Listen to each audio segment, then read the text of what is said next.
মুসলিম হইলে দাফনে, হিন্দু হইলে চিতাই পুড়ে ছাই।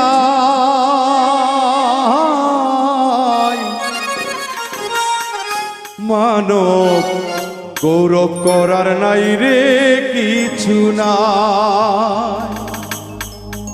ও মানব দুদিনের এই দুনিয়াতে গৌরব করার নাই রে কিছু নাই।